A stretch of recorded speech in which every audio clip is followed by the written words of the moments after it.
If any of you lacks wisdom, let him ask God, who gives generously to all without reproach, and it will be given him.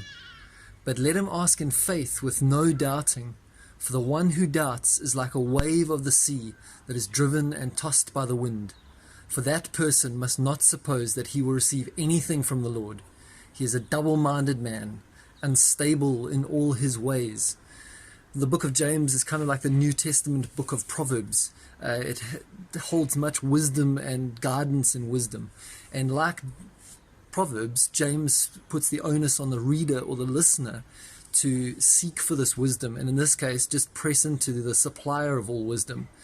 And God gives generously and without reproach or rebuke. He's not an angry father who's disturbed out of his contemplations and frustration scolds his child for the interruption.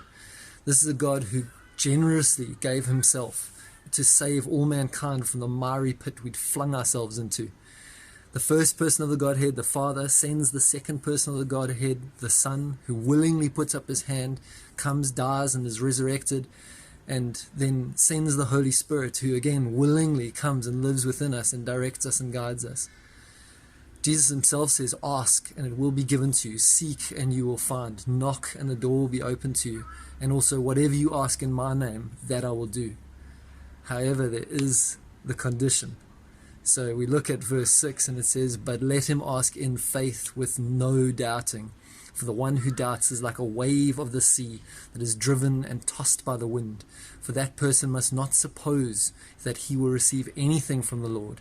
He is a double-minded man, unstable in all his ways. And that's the condition. Don't doubt. Don't take this thing and go, oh Lord, please may I have wisdom, and then doubt that you've got it.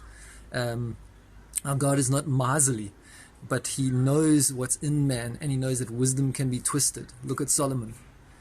He sees the double-minded man as one serving two masters, so God and the world, and they can't be put together.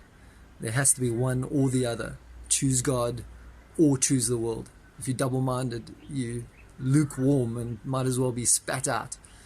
The two masters of God and the world don't work together.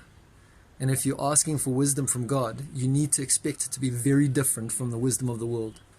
God takes one man and grows a nation. He takes 300 and routs an innumerable horde.